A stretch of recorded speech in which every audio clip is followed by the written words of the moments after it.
أعوذ بالله من الشيطان الرجيم. بسم الله الرحمن الرحيم. الحمد لله رب العالمين.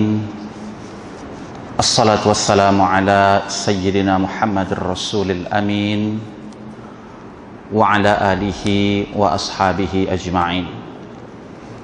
اللهم رب اشرح لنا صدورنا ويسر لنا أمورنا واحلل عقدة من ألسنتنا تفقهوا أقوالنا. اللهم إنا نعوذ بك من علم لا ينفع ومن قلب لا يخشع ومن نفس لا تشبع ومن دعوة لا يستجاب لها. قال الله تعالى في القرآن العظيم: أعوذ بالله من الشيطان الرجيم. يا أيها الذين آمنوا اتقوا الله حق تقاته ولا تموتن إلا وأنتم مسلمون. صدق الله العظيم. وقال النبي صلى الله عليه وسلم: من خرج في طلب العلم وهو في سبيل الله حتى يرجع، أو كما قال النبي صلى الله عليه وسلم.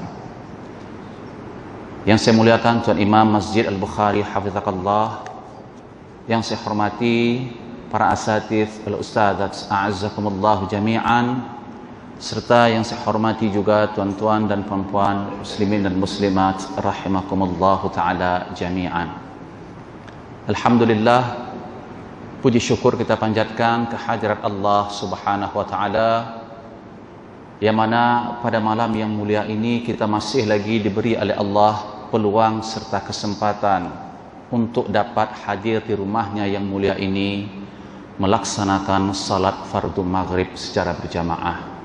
Dan marilah kita senantiasa mengharap, senantiasa memohon dan berdoa kepada Allah Subhanahu wa taala agar setiap ibadah yang kita kerjakan, terutamanya salat maghrib yang baru sahaja kita tunaikan, ianya makbulah dan ianya juga mendapat taufik serta diterima oleh Allah Subhanahu wa taala. Amin ya rabbal alamin. Tuan-tuan dan puan-puan yang dirahmati Allah sekalian, kita masih lagi membicarakan tentang beberapa perkara ataupun sebab-sebab untuk kita selamat daripada gangguan iblis dan juga syaitan.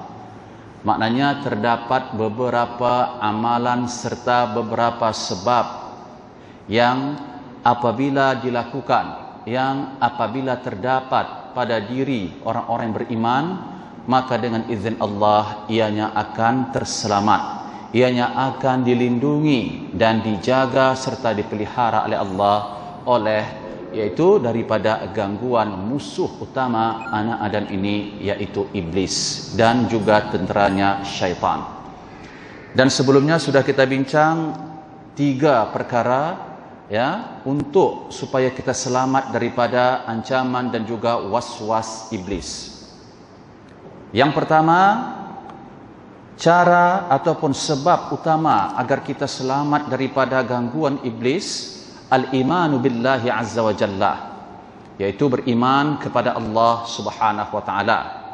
Iman yang kita jelaskan tempoh hari adalah iman yang sebenar, al-iman al-hakiki, bukan hanya iman di lidah tetapi tidak dibuktikan melalui perbuatan. Jadi iman merupakan perkara yang paling utama sekali, perisai ataupun penolong seorang hamba tadi agar tidak terjerumus ke dalam hasutan serta tipu daya syaitan. Dan hal ini ditegaskan oleh Allah dalam surah An-Nahl ayat 99. A'udzu billahi minasyaitonir rajim. Innahu laisa lahu sultan 'alal ladzina amanu wa 'ala rabbihim yatawakkalun. Shadaqallahul azim. Sesungguhnya tak ada tak ada tempat serta tak ada peluang bagi syaitan untuk menguasai, untuk menghasut, membinasakan siapa?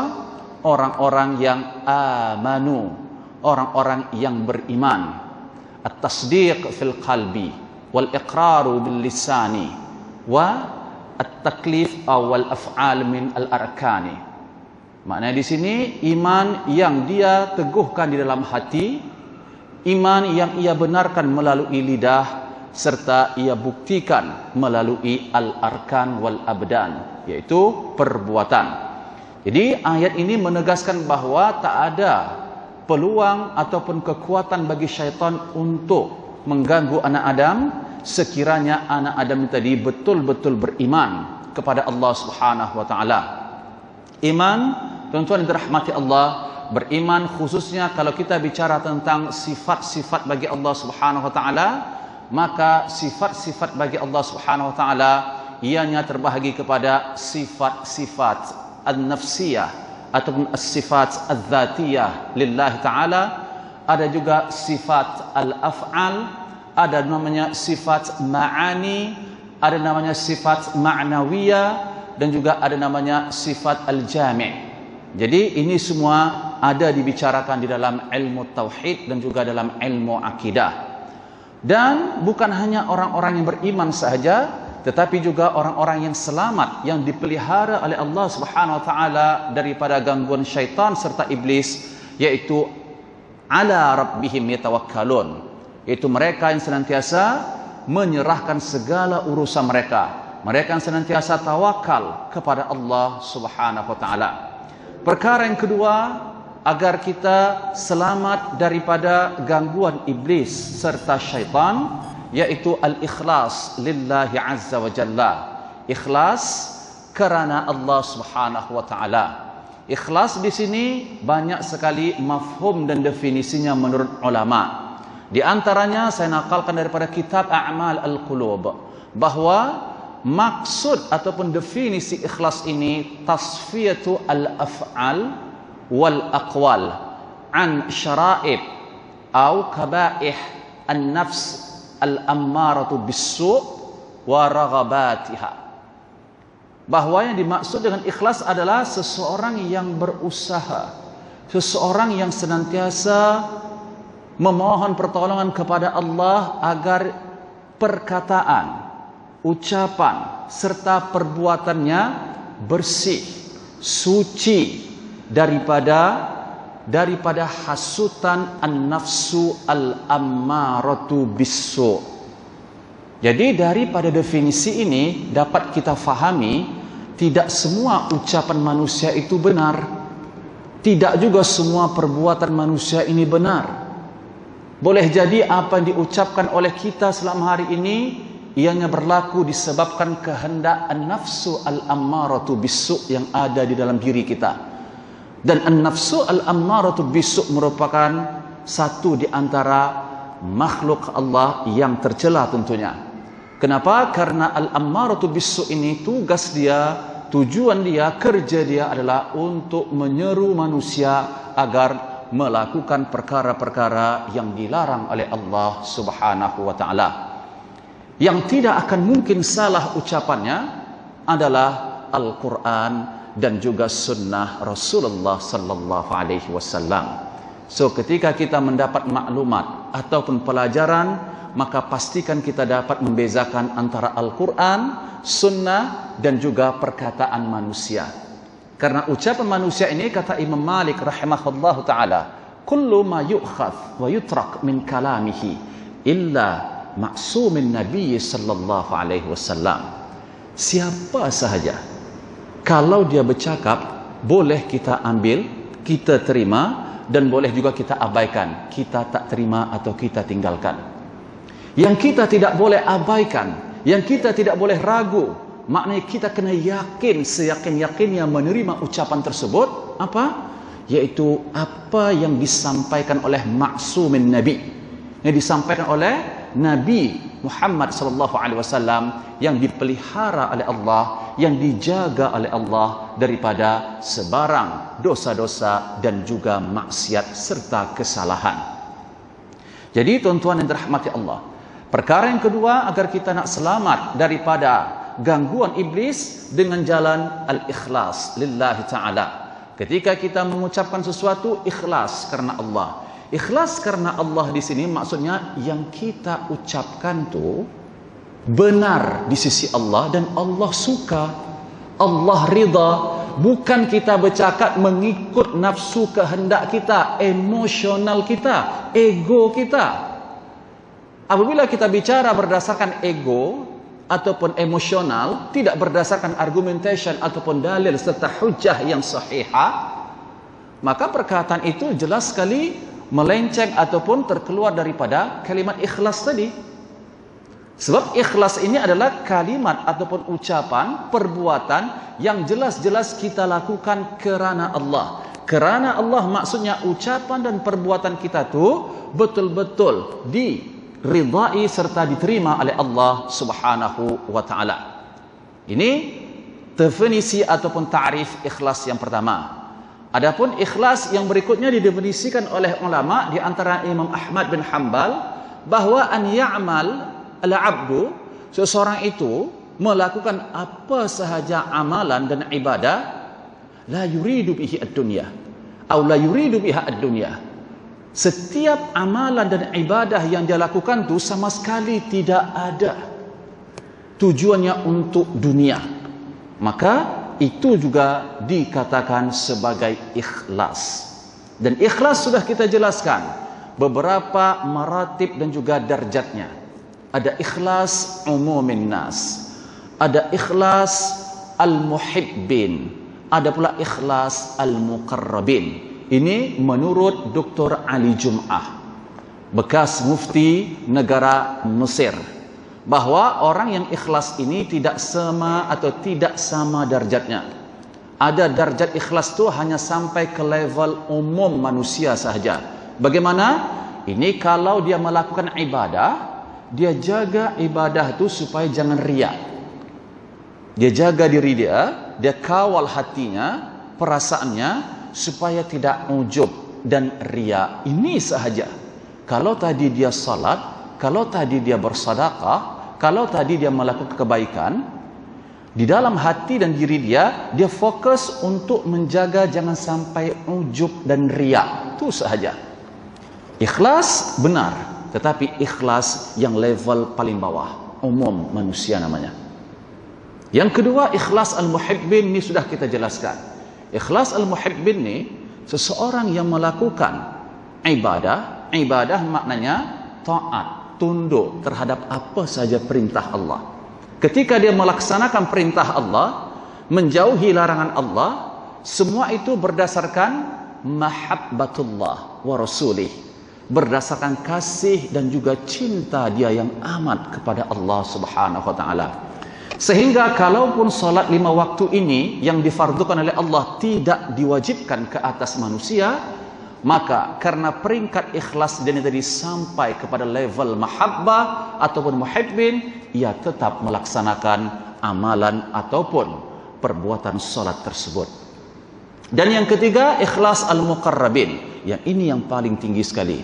Ikhlas al-muqarrabin ini adalah ikhlas orang-orang yang senantiasa melakukan ibadah, tetapi at-taslim al-mutlaq. Dia senantiasa beribadah tu menyerahkan segala sesuatunya kepada Allah, berserah kepada Allah dan ridha secara mutlak. Dia tak ada pertikai apapun. Allah perintahkan salat, dia salat. Tak ada nak tanya pasal apa salat, tak ada.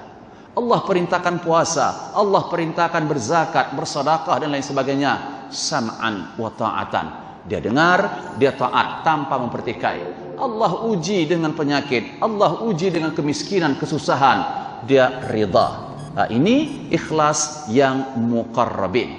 Jadi tuan-tuan dan puan-puan yang dirahmati Allah, ikhlas adalah merupakan perkara kedua untuk kita selamat daripada gangguan syaitan dan juga iblis. Ini karena ikhlas ini merupakan ruh al-amal, nyawa bagi ibadah dan amalan kita. Apabila kita beribadah tetapi tidak didasari dengan ikhlas, maka ibadah itu samalah seperti jasad yang tidak ada nyawa atau ruh. Yang ketiga, al-mutaba'ah lirrasul sallallahu alaihi wasallam. Agar kita selamat daripada gangguan syaitan dan juga iblis, hendaklah kita memastikan bahwa kita adalah di antara golongan umat Rasulullah sallallahu alaihi wasallam yang senantiasa mengamalkan mengikut apa sahaja yang disampaikan oleh Rasulullah melalui sunnahnya, yaitu ucapan Rasulullah, perbuatan Rasulullah, dan juga pengakuan daripada Rasulullah sallallahu alaihi wasallam. Sebab iblis ataupun syaitan dia tahu kalau manusia ini dia tunduk, kalau manusia ini dia taat ataupun mengamalkan sunnah Rasulullah, sudah pasti manusia ini dengan izin Allah selamat dunia dan akhirat. Sebab itu dia berusaha untuk menghalangi manusia ini untuk memahami sunnah Rasulullah sallallahu alaihi wasallam. Apa kata Rasulullah? Taraktu fikum amrayni ma in tamassaktum bihima lan tadillu abada, atau kama qala. Aku tinggalkan dua perkara kepadamu wahai umatku, kalau engkau berpegang kepada dua perkara ini, maka dengan izin Allah engkau tak akan sesat selama-lamanya, yaitu Al-Qur'anul Karim was sunnati. Berpeganglah kepada Al-Quran serta sunnahku, kata Rasulullah sallallahu alaihi wasallam. Dan mengikut sunnah Rasulullah sallallahu alaihi wasallam ini bukan hanya setakat kita nak menghindarkan diri kita daripada gangguan iblis ataupun syaitan, bahkan pada saat kita bertikai, berbeza dalam satu pendapat ataupun dalam satu masalah, kita bukan rujuk kepada orang, tapi kita rujuk kepada Al-Quran dan juga Sunnah. Benar, yang menyampaikan Al-Quran dan Sunnah itu adalah orang. Orangnya siapa? Yang betul-betul alim dan yang faqih, yang betul-betul ada knowledge dan juga al-ahliyah. Dia betul-betul pakar dan spesial atau spesialis di dalam bidang tersebut. Bukan asal bercakap sahaja. Ini agama. Agama bukan didasari dengan akal. Kalau anda selalu mengkiaskan sesuatu perkara, baik, itu adalah dasarnya daripada Al-Quran. Bahwa dasar utama dalam Islam ini, untuk kita melaksanakan hukum hakam Allah, yang pertama Al-Quran, yang kedua Sunnah, yang ketiga Al-Ijma', dan yang keempat Al-Qiyas. Ijma' dan juga Al-Qiyas ini, pada hakikatnya adalah merujuk kepada Al-Quran dan juga Sunnah. Maknanya kalau kita melakukan sesuatu perkara, memutuskan sesuatu perkara berdasarkan kias, tetapi kias itu ketika kita rujuk kepada Al-Quran dan juga Sunnah ianya bertentangan, maka kias itu dalam ilmu usul al-fiqh kiasin fasid, ia tidak diterima. Jadi bukan ya sembarang kita nak cakap-cakap, khususnya dalam bab agama. Dalam agama ini ikut akal kita, ikut dan kita saja. Kalau kita berbeda pendapat dalam satu masalah, masalah apa? Masalah yang khilafiyah atau masalah yang ittifaqiyah? Masalah yang sudah disepakati atau masalah yang diperdebatkan, yang dipertikaikan? Ada lagi tak saya mau tanya kepada tuan-tuan ulama pada saat ini berbeza pendapat tentang wajib melakukan solat 5 waktu, wajib menunaikan puasa bulan Ramadan, wajib melaksanakan haji bagi orang yang sudah mukallaf dan mampu. Saya mau tanya, ada tak pertikaian ulama di sini? Mereka sepakat. Cuma dalam furu', dalam pelaksanaan ibadahnya itu, solatnya itu, di situ ada beberapa perkara yang menjadi asas perbedaan di antara ulama. Ada yang mengatakan ni tak payah pakai ni, yang ni tak perlu baca ni. Maknanya semua itu adalah masalah khilafiyah. Apabila masalah khilafiyah, hukum ataupun result daripada perkara itu, yang tahu benar atau tidaknya hanya Allah sahaja. Mereka yang bertikai tadi, ulama yang bertikai tadi, mereka saling memberikan hujah ataupun argumen mereka. Tapi tetap natijahnya kembali kepada Allah. Allah sahaja yang maha mengetahui segala-galanya. Cuma mereka yang berijtihad ini, kalau salah, idza ijtahada al-hakim fa akhta'a falahu ajrun, Allah bagi satu kebaikan, pahala. Wa idza asaba, kalau benar ijtihad dia, maka falahu ajraini, Allah bagi dia dua pahala dan juga 2 kebaikan. So hati-hati ya tuan-tuan dan puan-puan dirahmati Allah. Apa yang saya sampaikan di sini berkenaan dengan mengikut sunnah Rasulullah SAW tadi, bukan hanya sekedar ataupun tujuannya agar kita selamat daripada gangguan iblis sahaja, tetapi pada saat kita bertikai, pada saat kita berbalah dalam satu masalah, terutamanya dalam masalah agama, Allah mengatakan, fa in tanaza'tum fi syai'in farudduhu ilallahi wa rasulih. Jika kamu bertikai ataupun berbalah dalam satu perkara, maka kembalikanlah masalah itu, khususnya masalah agama tadi, kepada Al-Quran dan juga sunnah Rasulullah sallallahu alaihi wasallam.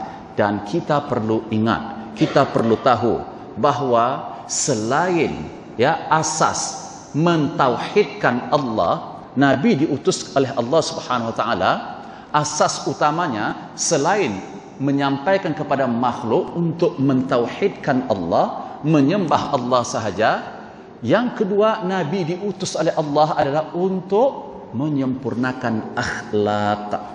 Jangan lupa bab akhlak, jangan lupa adab. Jangan sampai dikarenakan Anda pandai berbicara, Anda merasa ada sedikit ilmu diberikan oleh Allah, sehingga kita dengan lantang, sehingga kita tidak menghormati dan tidak ada adab kita kepada para ulama dan juga guru-guru yang lainnya. Ini hati-hati. Sebab apa? Sebab Rasulullah mengatakan, ana za'imun bibaidin fi rabadil jannah liman tarakal mira' wa in kana muhiqqan. Aku akan pimpin nanti hamba-hamba Allah ini yang berada di dalam syurga, tapi mereka berada di tingkat aras bawah surga itu betul.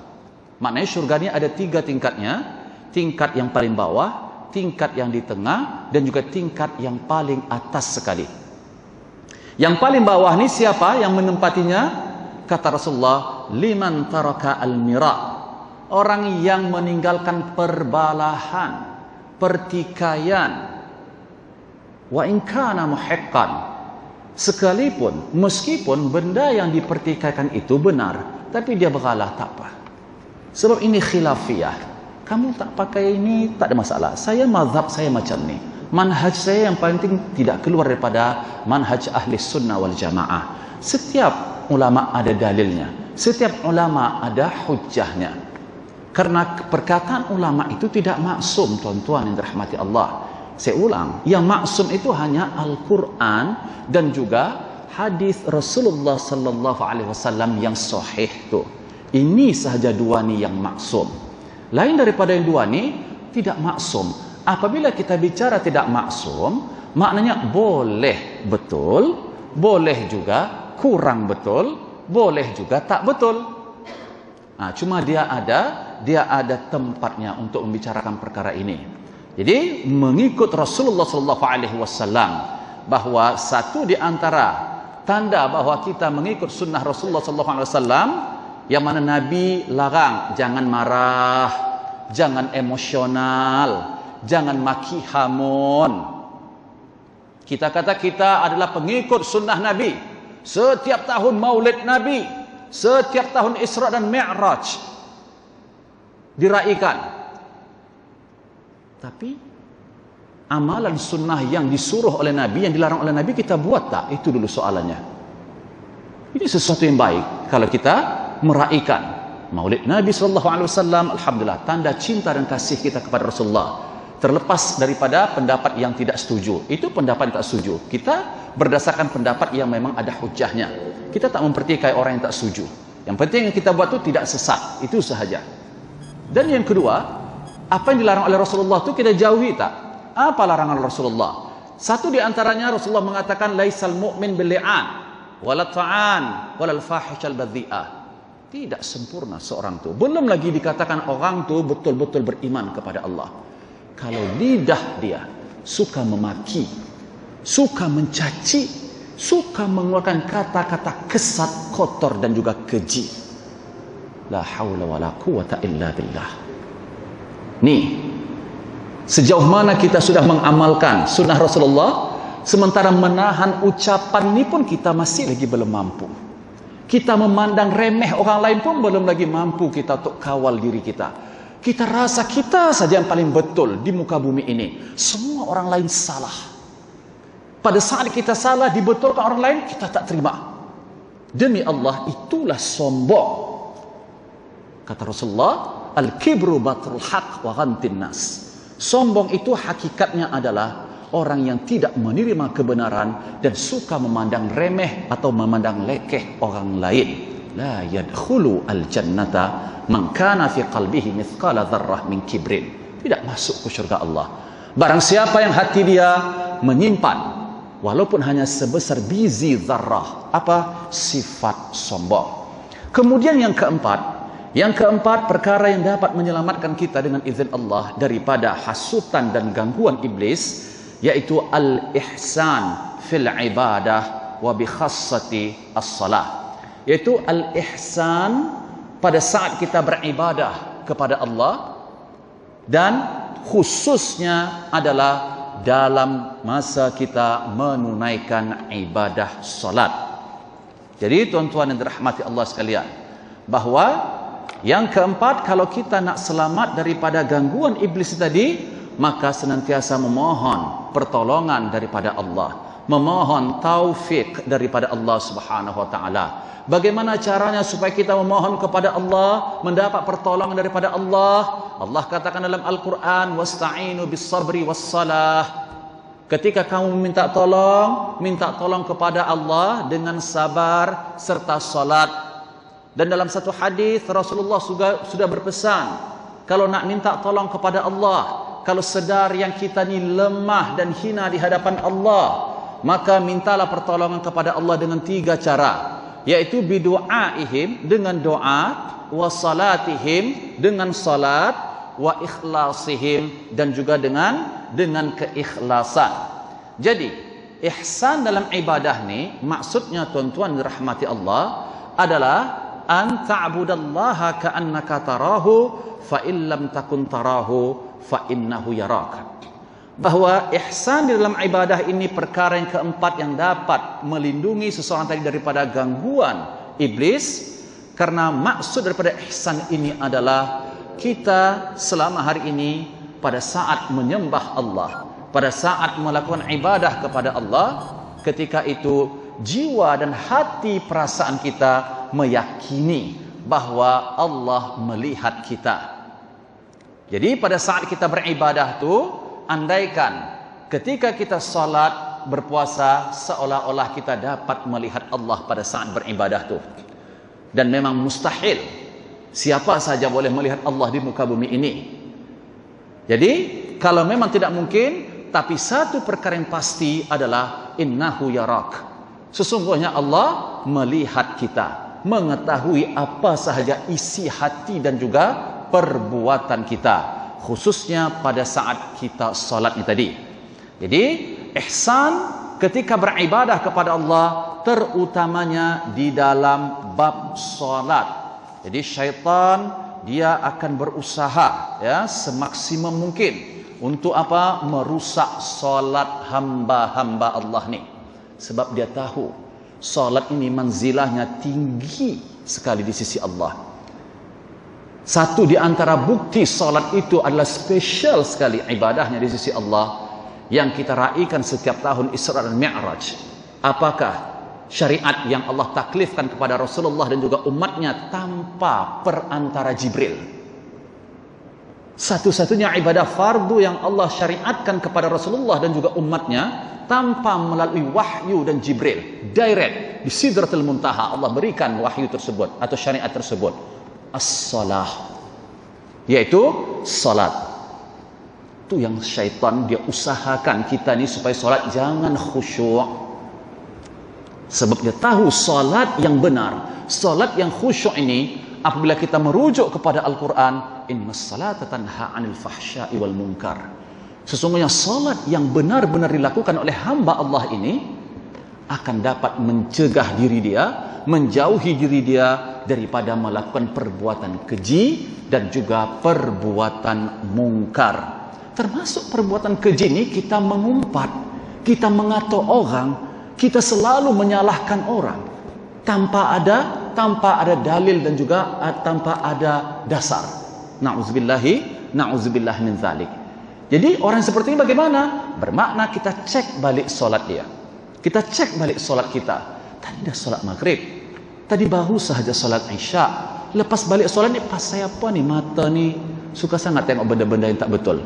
Pasal apa telinga ni suka sangat ni mendengar hasutan ataupun apa nama itu, ungkapan dan juga ghibah, umpatan. Pasal apa telinga ni susah sangat nak mendengar majlis ilmu. Malas. Macam bising rasa telinga ni kalau dengar majlis ilmu. Tak suka, tak seronok. Subhanallah. Cek balik solat tu. Satu di antara perkara yang menyebabkan manusia ini tidak bersyukur kepada Allah, pendengaran. Wa ja'ala lakumus sam'a wal absara wal af'idah qalilan ma tashkurun. Allah yang telah menciptakan pendengaran, penglihatan serta hati. Tetapi malangnya kata Allah, sedikit betul manusia ini yang bersyukur kepada Allah subhanahu wa ta'ala. Jadi pada saat kita salat, kita dituntut untuk menjadi hamba yang ihsan dalam beribadah tu. Maknanya pada saat itu tadi kita merasa bahawa seolah-olah kita dapat melihat Allah. Dan memang tidak mungkin dapat melihat Allah, karena pada saat di dunia ketika kita merasa dapat melihat Allah, maknanya kita mentamthilkan Allah dengan satu makhluk. Walaisa kamitslihi syai'un, Allah tidak akan mungkin menyerupai apa sahaja dengan makhluknya. Mustahil. Ya, mustahil. Jadi yang dinakkan dalam ihsan ni, kita beribadah kepada Allah bersungguh-sungguh, yang pada saat kita beribadah tu hati kita fully kepada Allah. Tak ada lagi dunia dah. Pada saat kita takbir dan berniat tu, tak ada lagi anak, tak ada lagi isteri, tak ada lagi keluarga, tak ada lagi harta, pekerjaan. Full hanya Allah sahaja di hati kita. Sebab tu Imam Ghazali mengatakan bahawa rukun salat ini ada dua jenisnya. Yang pertama rukun salat yang zahirah. Rukun salat yang kita katakan secara fiqh. Apa rukun-rukun salat? Niat, takbiratul ihram, al-fatihah, sampailah juga salam yang terakhir. Bukan hanya rukun ni sahaja, tapi setiap rukun ni pastikan kita penuhi syarat-syarat sahnya. Niat ada syarat-syarat sahnya tuan. Takbir al-ihram ada syarat-syarat sahnya. Al-fatihah ada syarat-syarat sahnya. Tasyahud yang terakhir ada syarat-syarat sahnya. Kalau kita pakat hentam saja baca al-fatihah, tasyahud ikut dan kita, ini belum tentu memenuhi syarat. Ini boleh jadi kita dikatakan orang yang tidak salat. Masalakakum fi saqar. Apa yang menyebabkan kamu masuk dalam neraka syakar, kata Allah pada hari kiamat, bertanya kepada ahli neraka itu. Bukan Allah tak tahu, ini namanya istifham ingkari. Satu di antara perkara yang mereka lakukan sehingga mereka dihumban oleh Allah ke dalam neraka sakar adalah qalu lam naku minal musallin. Kami dulu adalah golongan orang-orang yang tidak menunaikan salat, ya Allah. Tidak menunaikan salat ini ada dua maksudnya. Orang yang betul-betul tak nak salat, sama ada dia tak nak salat tu ingkar terhadap hukum Allah, ini adalah murtad, na'udzubillah. Atau dia tak nak salat sebab malas, fasik. Yang kedua kategori orang yang tak salat ni, dia salat berapa umurnya? 60 tahun, 70 tahun. Selama umur tersebut dia salat siang malam, pagi petang salat, tapi salat dia tak sah. Salat dia tak betul. Tumakninahnya berterabuk tak ke mana. Rukun-rukun salatnya tidak dipenuhi syarat-syarat sahnya. Baca al-fatihah pun masih tak lepas.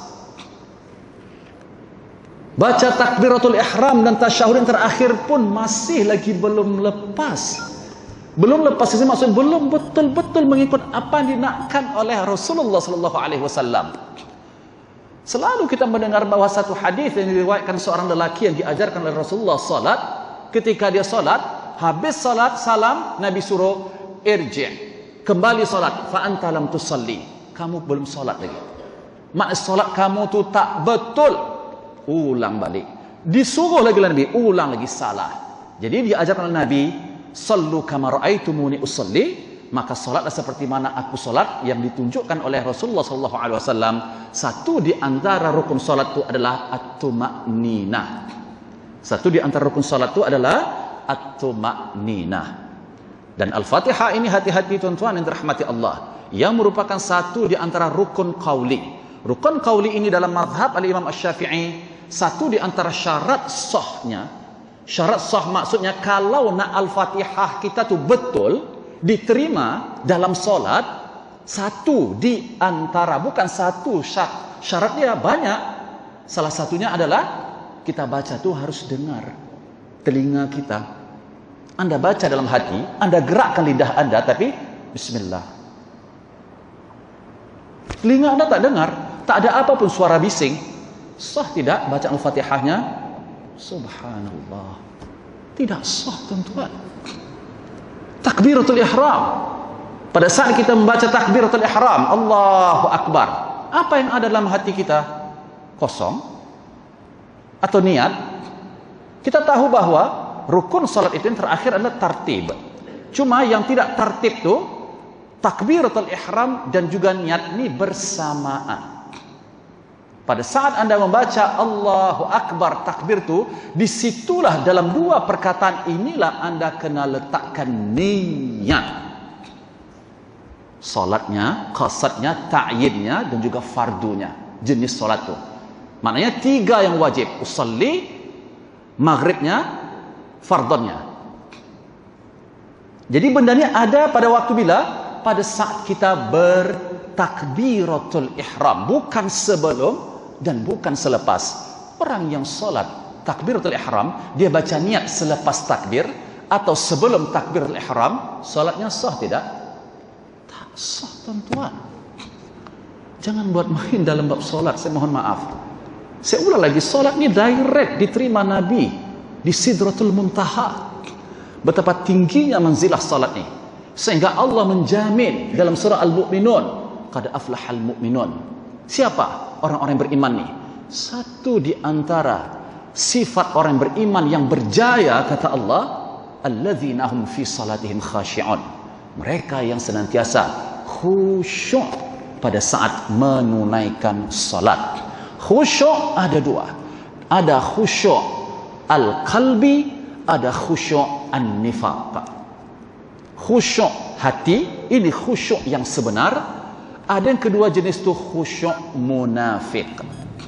Khusyuk munafik, kata Abdullah ibn Mas'ud, kita melihat jasadnya nampak fokus solat, tapi hati dan fikirannya jauh di luar masjid dan juga surau yang dia solat itu, tak kemana-mana. Khusyuk munafik, na'udzubillah min dzalik. Jadi khusyuk ini merupakan perkara yang mula-mula akan diangkat oleh Allah daripada umat ini rupanya. Rasulullah mengatakan, awal ma yurfa' min hadhihi al-ummah al-khusyu' hatta la tara fiha khashi'an. Perkara yang mula-mula Allah angkat daripada umatku, kata Rasulullah, adalah khusyuk, sehingga Anda sukar mendapati orang yang solat dalam keadaan khusyuk. Jadi saya nakalkan dalam kitab At-Tasawuf Maraqi Al-Ubudiyah, syarah bagi kitab Bidayatul Hidayah lil Imam Al-Ghazali. Di dalam salat ini, menurut perspektif ilmu tasawufnya, ada 4 perkara yang perlu kita wujudkan, yang perlu kita sempurnakan. Dengan kata lain, nak betul-betul sempurna khusyuk kita tu, maka pastikan kita faham dan juga kita penuhi syarat-syarat yang 4 nih. Apa 4 tu? Yang pertama, hudur al-qalbi. Pada saat kita salat, pastikan hati kita hadir. Hati kita hadir, di sini maksudnya apa? Kita faham apa yang kita baca di dalam salat itu. Faham bukan setakat menterjemahkan ayat-ayat ataupun tasbih, zikir, doa dalam salat itu sahaja. Tapi faham seolah-olah kita pada saat itu berkomunikasi kepada Allah. Seolah-olah kita berkomunikasi kepada Allah Subhanahu wa taala. Jadi pada saat kita membaca Rabbighfirli warhamni, hati kita betul-betul kita tumpukan doa ini tadi kepada Allah Subhanahu wa taala. Bukan lidah, tapi lidah yang baca, hati juga ikut memahami apa yang dibaca. Inilah yang saya maksudkan tadi, rukun yang kedua, kata Imam Ghazali dalam kitab Ihya Ulumuddin, rukun al-batinah. Rukun yang pertama tu rukun yang zahir, fiqh. Rukun yang kedua, rukun al-batinah. Ini secara spiritual. Yang rukun al-batinah ni, inilah maksud daripada 4 perkara tadi. Apa dia? Hudur al-qalbi, hati yang hadir. Yang kedua, pada saat kita salat khususnya, syuhudul akal, akal kita pada saat itu hadir, paham, kita tidak lalai.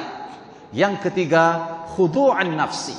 Pada saat kita salat itu, jiwa kita, ruh kita tunduk dan taat kepada Allah. Dan yang keempat, khudu'al arkan. Hendaklah seluruh anggota tubuh badan kita ini khudu', yaitu tenang, tumakninah dan juga tunduk terhadap apa yang diajarkan oleh Rasulullah ketika mana kita solat. Ini maknanya apabila kita solat tapi hati kita tidak hadir, maka kata ulama tasawuf, orang solat itu digelar sebagai musallin lahin. Dia solat main-main. Dan yang kedua, apabila dia solat, akal dia, fikiran dia tidak khusyuk dan fokus pada solat itu, maka ia dikatakan orang yang solat tetapi sahin, orang yang solat tapi lupa. Yang ketiga, apabila kita solat tapi jiwa dan roh kita tadi tidak tunduk kepada Allah, maka pada saat itu kita solatnya dinamakan solat khati', solat orang yang bersalah. Dan yang keempat, apabila kita salat tanpa menundukkan seluruh anggota tubuh badan kita terhadap apa yang telah dihadkan oleh Rasulullah dalam salat itu, maka salat kita pada saat itu disebut sebagai musallin jafin, salat yang kosong, tak ada apapun nilainya di sisi Allah Subhanahu wa taala.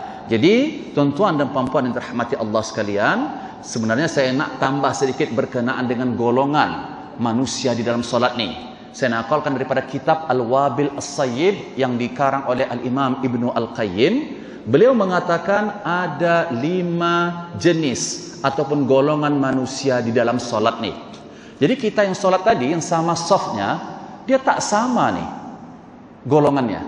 Tidak sama darjatnya dan tidak sama peringkatnya di sisi Allah. Berbeza-beza.